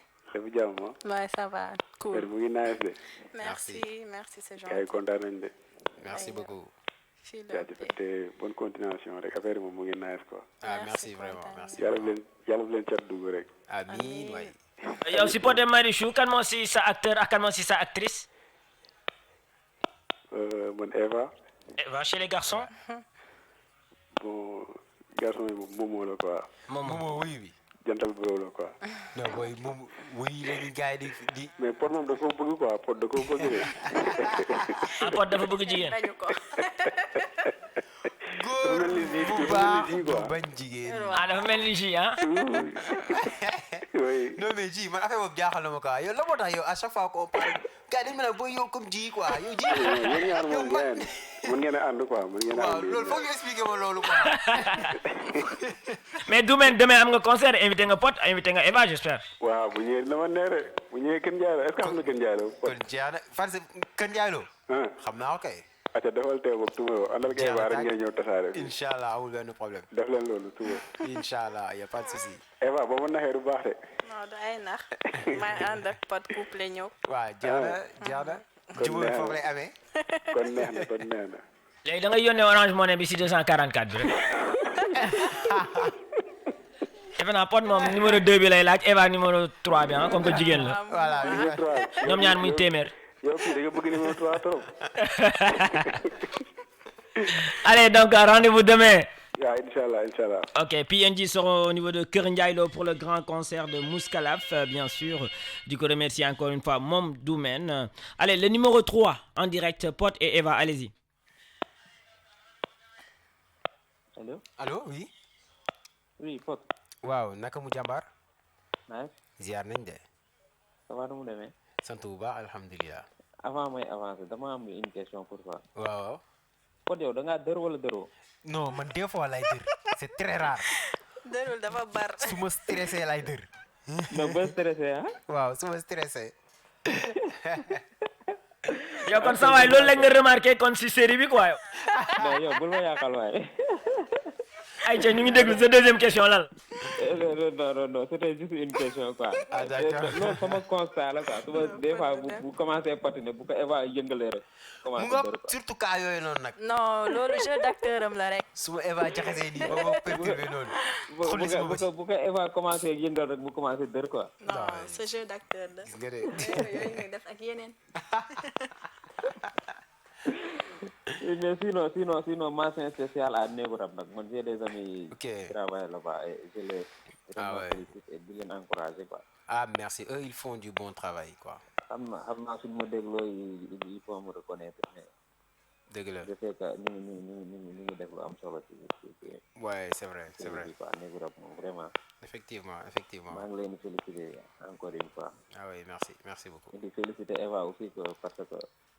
C'est pas facile, hein? Oui, c'est une puissance. On reconnaît que c'est pas facile, mais nous aussi, quoi. C'est gentil. Ok, merci, c'était Hassan le jumeau. Ok, Hassan. Ok, merci Hassan. Merci jumeau, c'est très gentil. Lui, c'est un jumeau, bien sûr. Mention spéciale à lui et à sa femme à l'écoute de l'émission. Hassan Jumeau, ainsi que tous les jumeaux à l'écoute de PNJ. Alors, bonsoir. Allez-y. Jaajëf. naka mu génn waaw rëbëgee lu bëri ay pataat rëbëgee yooyu. Bëgg Eva kontaan nañ ci yéen. merci kontaan nañ. di leen di encourager di leen. Il a longtemps duré, dit que remercier Mom Eva Merci Modou Ndoye. Ok.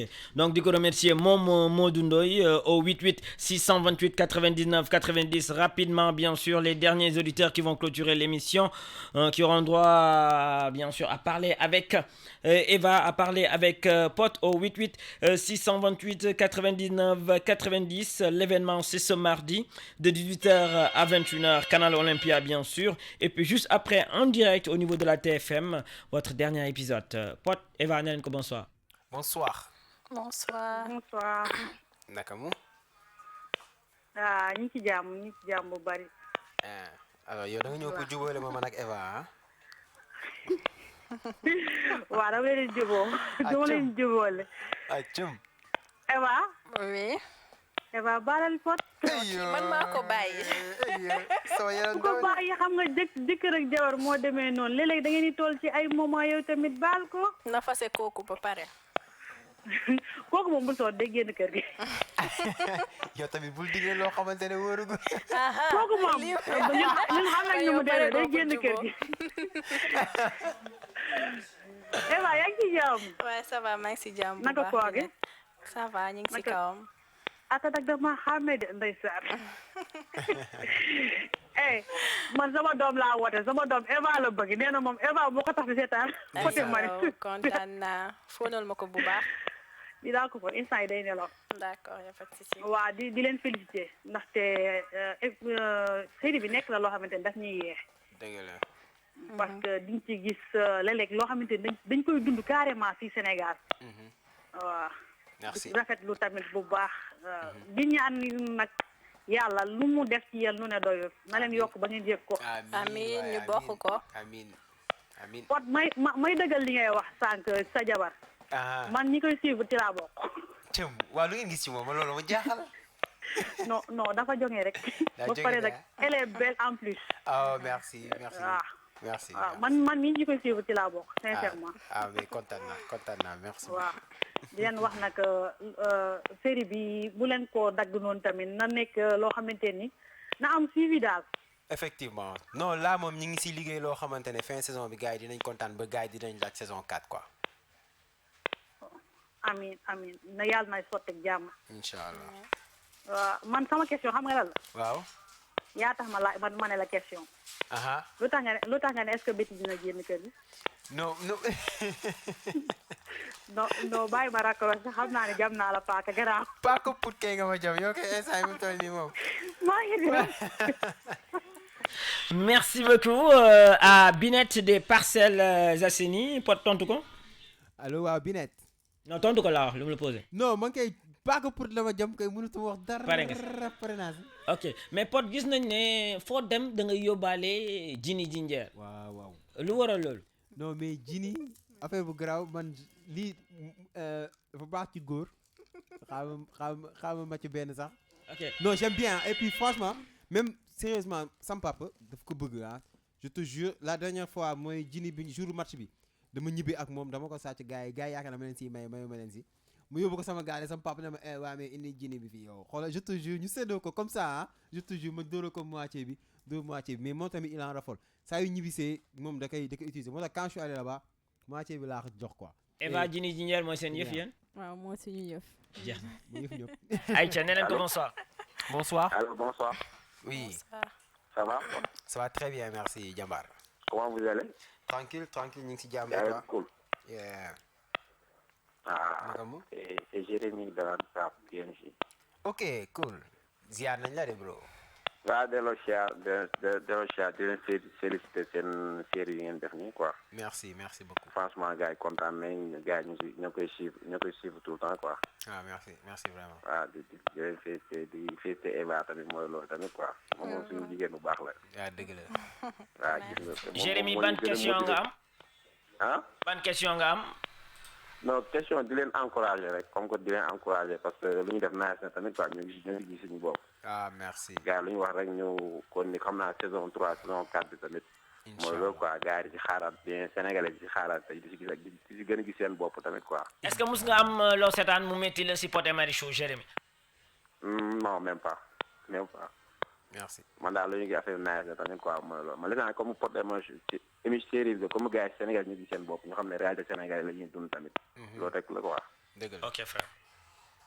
Merci pour l'appel, Jérémy. Demain, il n'y aura pas émission. On te souhaite un bon pèlerinage parce que ce samedi, ce dimanche, tous les jeunes catholiques seront au niveau de Poponguine. Mention spéciale à la communauté chrétienne en train de nous suivre aussi via les réseaux sociaux. On vous souhaite un bon pèlerinage.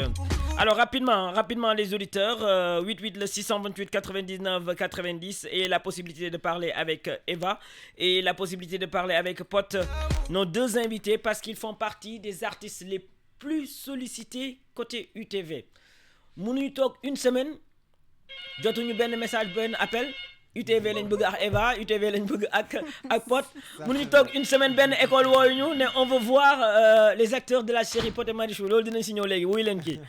Allô waaw. ça va très bien soxna si. ça va. oui ça va très bien sant bu baax. yaa ngi si jàmm. maa ngi si jàmm bu baax a baax. dañuy seetaan série bi mais macha allah neex na trop. merci merci beaucoup. ok Eva la. sama piste. noo tudd ak fan ngay wootee soxna si. Binette Guédiawaye. Allô Binette. ça va. Ça va bien merci. affaire dañ lay féliciter parce que dañ la gis stage après nga wàcc sa bopp affaire bi neex macha allah.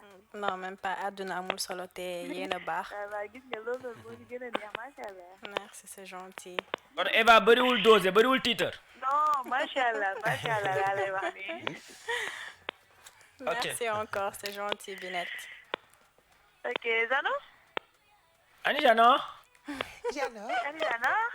naka nga gisee match bi tey Binette. dañ leen a faral wax naa la ko suñu waa ko ñu war a gagné. ah kon waa Guédiawaye nga faraloon.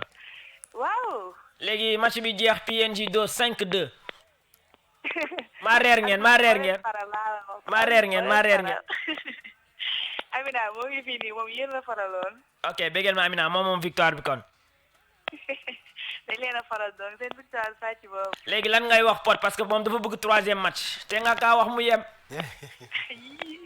Pod bu dugg ci ñooñu dañ leen di faral xam naa nu mu demee. non baax na ñun si defet lañ jóge ñu am nul victoire bee ci des. xoolal jël leen ko dinaa leen gemb. jeex na tàkk. noonu lay demee tamit Eva day yëngal bouteille yi de. Eva ñu lay faral ci pet. porte bonheur. ñu lay faral ci pet. Eva maa ko mën. ok merci Binette et bisous Amina. ok c'est gentil. allez Pod rapidement nga tontu si sama question bi tey site yu bëri télé yu bëri rajo yu bëri seen rêve mooy gis acteurs yi acteurs phares yi muy Eva muy Marichou muy Betty muy Pod muy Momo muy Billy et comment vous gérez cela est-ce que waa Marodi dañuy wax Eva demal fii Marichou demal fa la wala Pod demal fa la wala da ngeen di bàyyi acteurs yi ku mu neex dem fu la neex. waaw soo xoolee tey bon ñu loolu des fois dañ koy def ay coda c'est-à-dire tey du ñu tere kenn muy def ITV mais acteurs yi ñoom on leur demande juste rek ñu informer et je pense que tey loolu dafa tax ba nga xamante ne acteurs yi ñoom léegi soo xoolee sax léegi ñoom sax ñooy daw ITV yi quoi sawaratuñ si tu vois donc tey là dem nañ ba léegi dañoo comprendre quoi parce que xam nañu. moo tax sawaroo leen si ITV. parce que tey jii nii c'est pas tous les animateurs wala c'est pas tous les acteurs qui sont comme vous qui sont de bonne foi quoi tey jii am na ñenn ñoo xamante ne dañuy poser ay questions pas pour nit ñi jëlee si dara mais dañ ci ut benn buzz bu négatif jaxase wala ñoom am si succès. exactement moo tax à chaque fois on veut se renseigner d'abord kan moo la bëgg interview lan moo tax est-ce que amul benn fait bu mu bëgg kii mais soo xoolee ci YouTube bi dëgg neexul nag de instant yi nii ay acteurs ay Pod Marichou Eva yi nii da ngay xool kenn ku bëgg vidéo am buzz sax foog mu def photo Eva wala foog mu bind ci texte bi Pod Marichou wala Eva pour vidéo bu muy def mu am buzz. donc tey jii nii gars yi ils ont xam nañ ne c'est nous qui faisons le buzz quoi comme moom nu mu koy waxee woon ci vidéo. yéen ay xale buzz. waaw ñooy xale buzz. allô bonsoir. oui bonsoir. bonsoir vous êtes en direct. oui. allo. nuyu nañ gars yi waaw nuyu nañ la. waaw mais sama goro naka mu. waaw sama goro nga ci naka noonu. waaw Pod maa la may jabar. ah bon. waaw maa la may jabar. aye. Laetitia sama cousine la. ok d'accord. waaw mais c'est cool ça. kon yow sama goro nga. waaw sama goro nga. man maay Mansour Teranga. ok Mansour Teranga. waaw maa la may jabar maa la may jabar. non affaire bu garaaw ngi noonu. waaw gis nga. maa la doon coach ci terrain bi mais xam naa ne musoo xam ne ay maa la may jabar. seen pata bi seen DG bi moom la romb dugal ko. ok moom moo doon jouer lave droite. yaa nekkoon ci aile bi. waaw gis nga. moom la maas nax. waaw gis nga mais sinon nag. waaw mais nice sant bu baax. waaw mais ñu ngi leen di féliciter di leen encourager bu baax a baax. ah merci beaucoup. waaw yéen daaneel ngeen yeneen série yi doon am yëpp soo déggati man damay toog di déglu de. xale yi laay déglu tey ban moo am ñu naan tey Pod et Marichou moo ak bële waa ji léegi fàtte nañ bële léegi. léegi boo waxee la Pod et Marichou. waaw gis nga lépp nag grâce à ma femme. ah ouais waaw gis nga. waaw mooy di ko féliciter moom tamit macha allah. waaw rôle bi moom teg na ko ci yoon macha allah man dama doon jékki-jékki ma naan man sama série bi est-ce que moom timide bi du yàq kii bi ndax timide bi mais macha allah réussir na quoi. non loolu kersa la en fait moom dafa bëri kersa quoi. waaw gis nga elle est respectueuse mais elle est pas timide. waaw kersa googu laa doon xalaat ci moom ñu jox ko rôle du ko jouer mais. sant yàlla ba def na ci kattan quoi. dëgg la. waaw mais di leen remercier di kontaan ci yéen di leen wax laf cat seen ànd bi yàlla na ci yàlla teg loxo. amiin yéen a xam fu ngeen bëgg a egg yàlla na leen fa yàlla yóbbu. amiin waay yéen ngeen dem ba yor ba yor ay kii tamit waa di leen jàngal yu mel nii. amiin amiin waay en tout cas seen film bi mi ngi yeetee xam nga mi ngi teg ngeen ko ci yoon xam nga. dëgg la macha allah daal ak seen miis yu rafet yi. waa gis nga ne. c'est que Pod et Marichou. fa xale yu rafet yi nekk. waxati ko ci kaw. xale yu rafet yi Pod et Marichou lañ nekk. gars yi xam nañu loolu. waay man de bëggoon naa ci benn takkaloo. dañuy waxtaan ci suuf comme que sama goro yow dañuy waxtaan ci suuf. waaw comme ami invisible beros boobu ay ñoom Marichou. ay ñoom xaw ma waay gis nga ñooñu macha allah waay macha allah ñun daal kontaan nañ ci yéen yal na yàlla lafal cet yàlla sàmm leen. amiin. waaw maa ngi big up xale bi nee na ma big up ko noo tudd waxal gaaw. man Aïcha. waaw muy waa fii. Aïcha bëggee nañ la. allo waa Aïcha bëggee nañ la. delloo bëggee. yaa ngi si jàmm. maa ngi si jàmm woo. super alors kontaan nañ. maa leen gën a kontaan. ayé kon jeex na.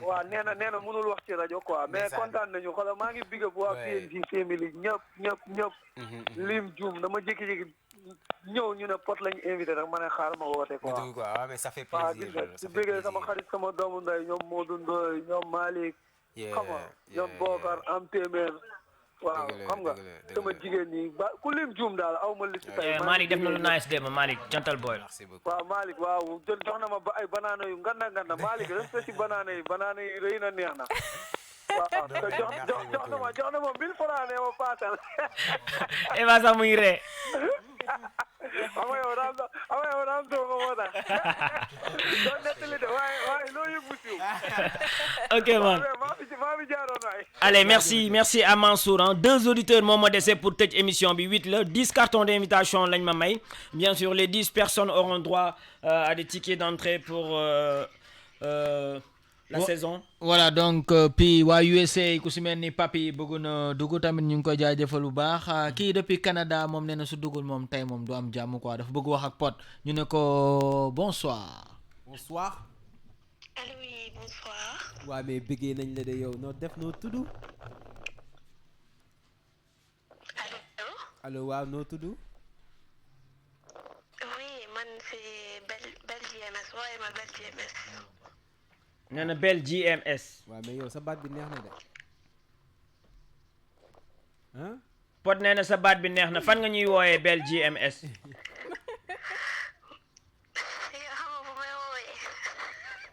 léegi Pod mu lay laajte fan nga koy wooyee. man je t'appelle depuis le Canada. oh. Canada lay woote. est-ce que waa Canada dañuy seetaan Pod et Marichou. épisode boobu moo ko manqué en plus nag Pod nag tey aujourd'hui là tu es là yow moom jeexal nga sama xol yow moom. lan moo tax mu jeexal sa xol. oui xoolal dernier épisode bi dama ko seetaan. le lendemain je suis partie au bureau sama benn collègue sénégalaise la ma ne ko waaye yow seetaan nga Pod et Marichou. mu ne ma déedéet ma ne ko non il faut nga seetaan nga comme ça ñu def ci ay commentaires. Pod moom jeexal na sama xol moom. mais qu'est-ce qu'il a fait de bon ou bien de méchant. yow tamit toi aussi moi tu peux noo mën a effacer Marichou sa première dame. bilaay walaay non lenn kese moo taxoon Betty daf ma menacé su ma ko fasewul mu tëj ko da koy porter plainte. Tu n'as pas bien réfléchi toi aussi tu pouvais penser mieux que ça. yii non loolu rek moo doon solution Betty daa féroce da koy tëj. non boobu moom décision boobu moom ouf à terre. alors parmi les jeunes garçons si góor yi kan mooy sa acteur préféré Pod et Marichou. bon sama acteur préféré Billy. Billy moom j'ai beaucoup apprécié son intégrité et puis tout ça là ouais. ok chez les femmes. bon chez les femmes nag je vais dire ça dépend daal ci seen caractère dans leur rôle et tout. Eva moom puissance moom machallah je me vois dedans. tu te vois dedans. Marichou moom côté jonge moom c'est ça quoi. puis calme et tout. Dafa xam boppam daal est toujours dans son coin. Ok. Et Betty? Puis Betty astafurlah loolu moom teg ko de côté loolu moom du man. Mais Betty kenn bëgg ko, c'est incroyable. Alors, est-ce que tu es prête à accueillir la série Pod et Marichou au niveau de Canada? Est-ce que pare ngeen comme ñoom nu ñu demee Côte d'Ivoire, Burkina yéen tamit ngeen accueillir leen foofu? Inchallah rek boo la ñëwee ça moom oh waay foofu dafa sedd waay foofu gars yi ñemewuñ foofu dafa sedd. non yow tamit ça dépend quelle période ngeen ñëw rek Canada, ça dépend. Ok. Donc après on va laisser les coordonnées de Pod comme ça vous allez garder le contact, d'accord? Lisa baalu jabaram du ma fiiree. Su dee da ngaa xees rafet moom comme sa bal bi mu neexee moom Lisa kay moom gën a fiir moom. ñoo ko déggandoo. En tout cas merci pour l'appel Belle JMS, c'est un plaisir. Merci à vous. C'est gentil. Elle nous appelle depuis Canada, bien sûr, mention spéciale à elle, aux réseaux sociaux, via le WhatsApp de G, le 244 22 22 aussi, vous pouvez nous joindre. Alors, après Belle JMS, notre dernière auditrice, ça sera qui? Numéro 10, Bikan Laydon. Rapidement, c'est 88 628 99 90. Qui n'est pas Mr. P, je confirme, Eva, elle est comme ça. Nena, je confirme, Eva, elle est comme ça. Nena, Eva, on la voit qu'à la TFM. Aux soirées de PNJ. Mom lolu wax néna elle confirme. C'est une fille. Elle s'appelle Fatou Diouf. Eva lan nga koy tontu? Sank dañ doon wax côté réseaux sociaux, côté télé et tout, on ne voit pas dans telle et telle radio. Qui néna mom elle confirme, Eva elle est comme ça. Néna émission PNJ wala TFM wala soirée PNJ rek lañ lay gis. Duñ lay gis ay Wally Seck par exemple, ay yenen artistes et tout. Pourquoi? Man fu sama jëkkër teg tànk rek laay teg tànk donc du ma jigéen buy genre du ma nee taxawaalu mais fu sama jëkkër nekk foofu laay nekk c'est tout. Mais nit ki da ngay polyvalent artiste da ngay polyvalent dem gauche dem droite dem seeti yeneen rajo yeneen télé est-ce que tey les PNJ ñoom ñoo lay interdire ne la carrément bul dem si beneen télé wala bul dem si beneen rajo wala bul dem si beneen soirée? Parce que tey à part PNJ defe naa Eva Youssou Ndour rek lañ koy gis ah. Non du tout. Parce que man Pierre ci boppam des fois daf may naan waa doo ànd ak sa copine yi nga génn mais man je préfère être en compagnie avec mon mari voilà moom doy na ma xarit doy na ma meilleur ami doy na ma àndandoo c'est tout. Ok. Fii soxla benn jingle bu naaj nii ki yaram daw na ah. Foo tontu ko. allo. waaw. salaamaaleykum. maaleykum salaam bëggee nañ la de. waaye gars yi lu tax ñu bàyyi ma si suuf nii. ku la bàyyi ci suuf no waxtaan bi neexoon nag waxtaan bi neexoon nag da ngay xaar. fii muy posé question di ma bàyyi si suuf. non da ngay xaar.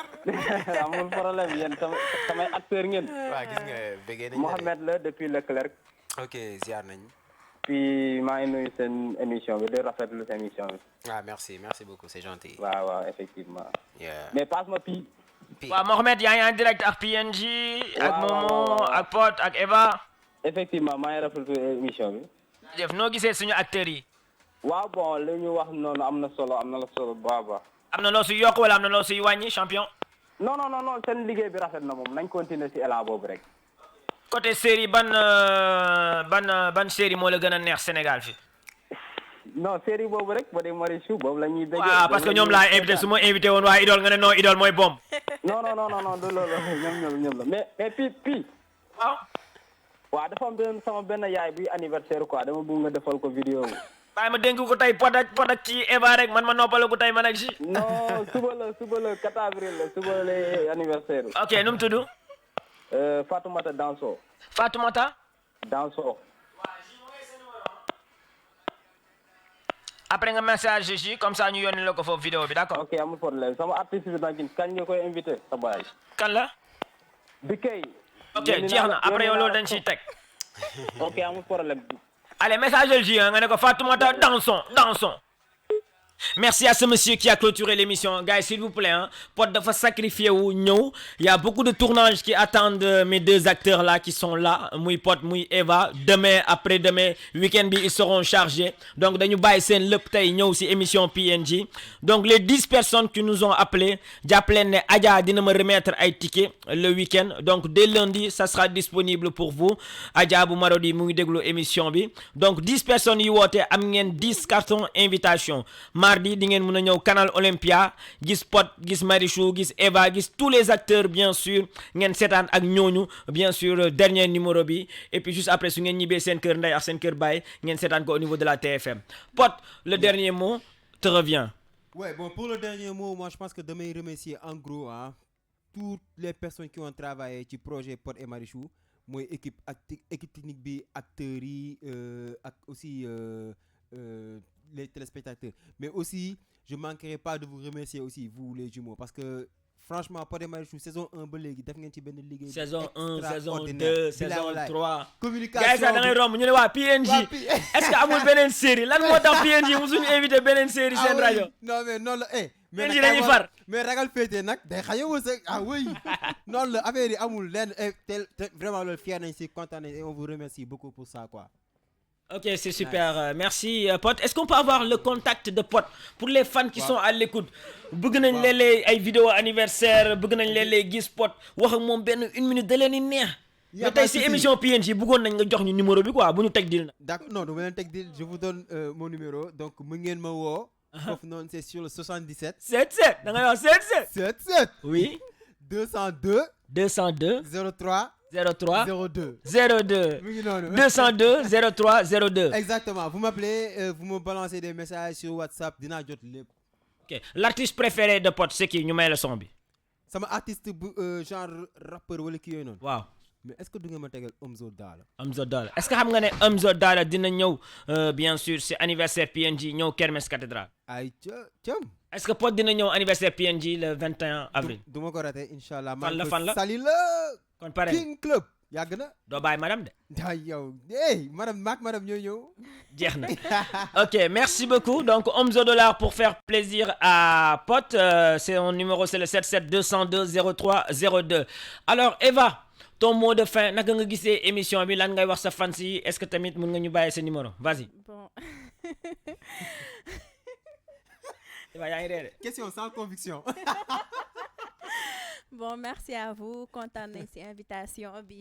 Voilà, di remercier wa Marodi TV, di remercier équipe technique bi, PNG Family, di remercier Pod Bouba parce que musuma tok wax ko fenn mais bon Pod buñu naan Pod et Marichou rek Pod a tax parce que amour bu ñuy jox amour bu mu am ci série bi lolo tax te acteur bu ne tay ji ce jeu d'acteur bu déssé wala ben affaire sentiro sax tu te sens pas à l'aise, tu n'es pas dans ton assiette. Pod mooy nekk fii tout le temps di la dalal gis nga mi ngi nii jeex tàkk. Il paraît que dafa sonn si Pod et Marichou. dafa sonn Pod day toog plateau sax di nelaw parce que day enchaîner ay jours. pare léeg-léeg da leen al sax këram. man li ma koy ñaan voilà c'est ça déjà loolu rek dara la donc dama koy ñaanal mu àgg fu mu bëgg àgg ba pare voilà. lépp lu mu bëgg am. Il paraît que tey soo tollee fi nga toll nii ce monsieur là moo la tànn bàyyi ñëpp tànn la ne la Eva yow laa soxla si Pod et Marichou. sonn na ñëw na kër ga baab na pa. menacé nañ ko. Ah bon loolu yëpp Pod. di baab pa bi ak mère bi ne ko Eva laa bëgg. Non. li may ñaanal sama bopp rek laa koy ñaanal en tout cas kontaan naa torop si moom. Super Eva émission laas bi mardi la lan ngay wax soppe yi. Mardi Carleen long métrage bi mardi du yomb voilà. Du yomb de. Ok Eva kan mooy sa artiste préféré ñu may la son bi comme kii nu mu ñaanee Omzo. Man ñëpp sama artiste lañ mais. Pod. Mais est-ce que kon doo ma way Papa You. li may wax tey ngi nii. Aba PNG di soirée Youssou Ndour lay dem. moo ko tey. Youssou Ndour. mooy suñu papa. Youssou Ndour. Suñu papa de. Dégg naa dafa am lu mu def si mariage bi il paraît. moom amuñu fayam. dafa jàpp si mariage Eva. sutura dafa baax. Ndaanaan la. kon Youssou sa gaañ la Youssou sa xarit la sa papa la. dégg nga suñu papa la. Youssou Ndour. Ok Eva, est-ce qu'on peut avoir tes coordonnées 177 comme vient de nous le donner Pod.